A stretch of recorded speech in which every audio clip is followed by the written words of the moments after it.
Byrjaðu á að segja mér aðeins frá stofnun hins þingeyska fornleifafélags.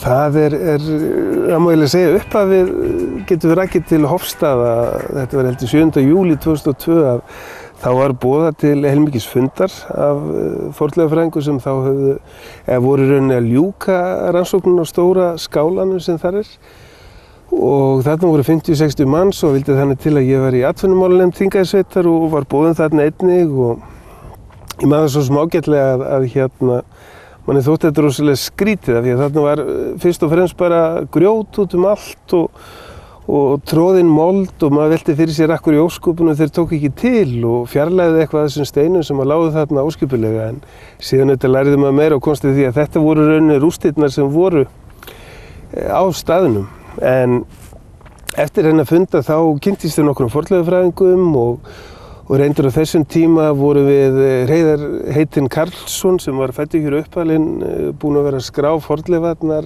örnefnin inn á GPS. Og í framhaldinu þá fóru bandaríski fornleifafræðingar að gista hjá okkur sumarlangt með sína stúdenta og samböndin bara styrktust og haustið 2004 þá stofnum við Þingeyska fornleifafélag og síðan haustið 2007 þá fundum við bátskumla á Litlu-Núpum. Það var svona kannski hápunkturinn á þessu ferli, fyrsta bátskumli sem hafði fundist í nærri hálfa öld. Já. Og við höfum staðið fyrir uppgreftri miklu minni í Þegjandadal á Ingiríðarstöðum, þar sem einhver stærsti kumlategur á landinu. Og vantilega klárast það í sumar, það Fornleifastofnun og H.L. Magnús og Róbert sem fer fyrir þeim hópi.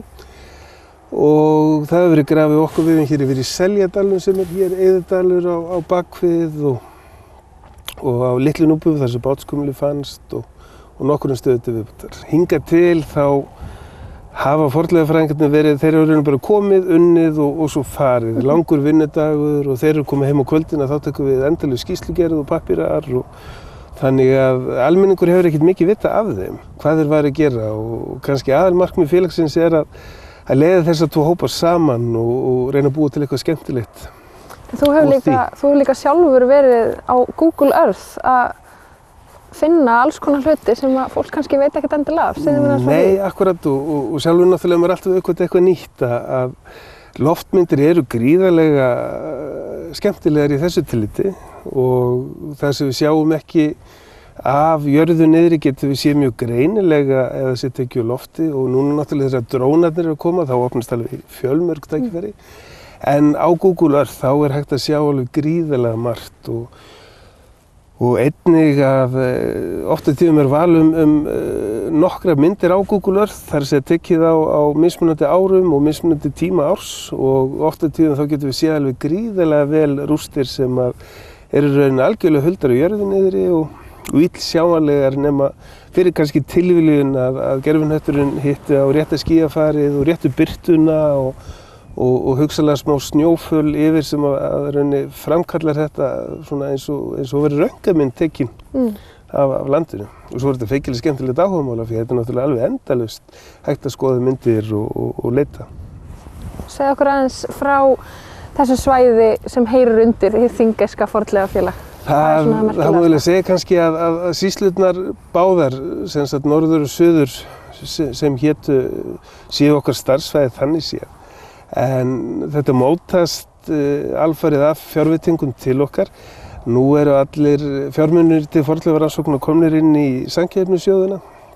Þannig að við erum bara eins og hverjir aðrir sækjum styrki og höfum verið bara mjög heppin að við höfum fengið til sumra þeirra verkefni sem við höfum sóst eftir en það svolítið svona mótar starfsemina bara hvaða peninga við fáum til hvaða verkefna en verkefninu er alveg endalaust. Við erum hérna við Narfastaði, hér fyrir ofan okkur vilt þú ekki segja mér hvað það er því ég get ekki gert það sjálf?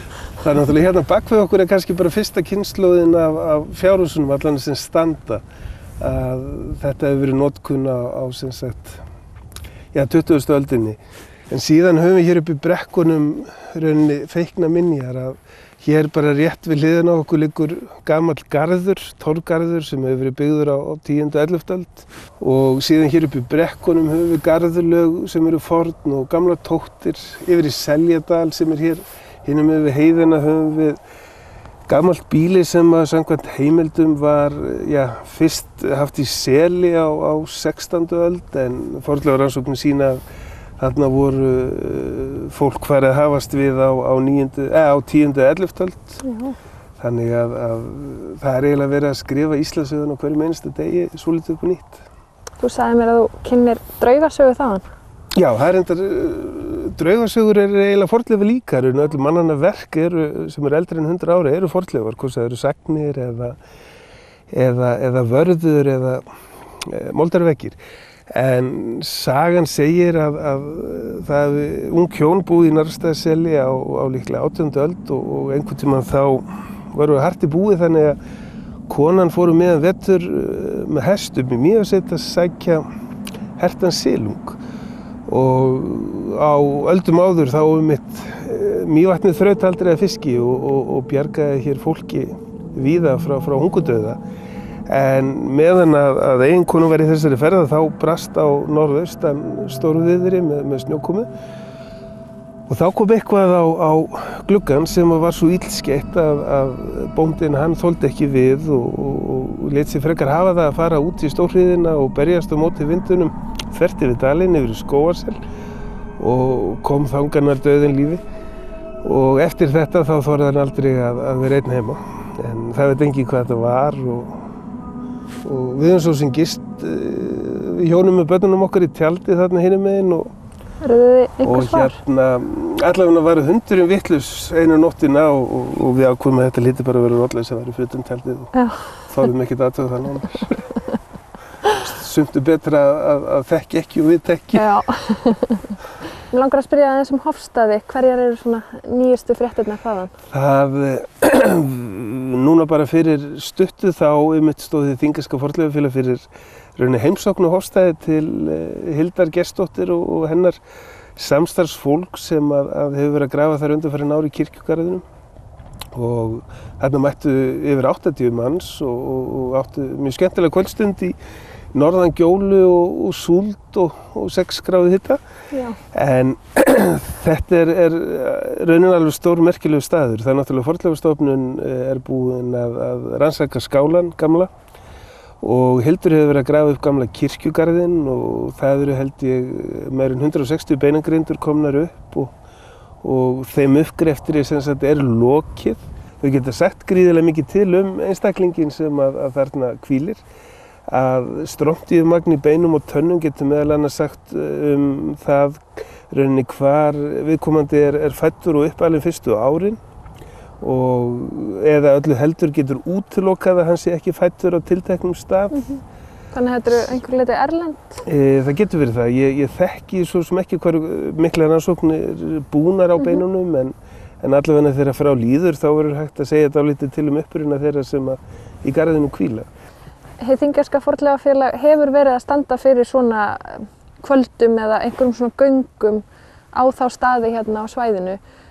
Er þetta eitthvað sem þið ætlaði að halda áfram með og er orðið að hefð? Alveg hygglust. Ég held að þetta sé líklega 5. sumari sem við stöndum fyrir fornum 50 dögum. Fornum 50 dögum. Og þá einmitt í samstarfi við fornleifafræðinga á vettvangi höfum verið að bjóða í heimsókn á þessa staði, bæði sem verið að grafa á eða sem hefur áður verið grafið á og eitthvað er til af upplýsingum Þannig að þetta hefur verið alveg ótrúlega vel sótt og við vorum bara til að þetta geti haldið áfram svo lengi sem fólk hefur áhuga á því að heimsækja þessa staði. Og þetta er öllum opið?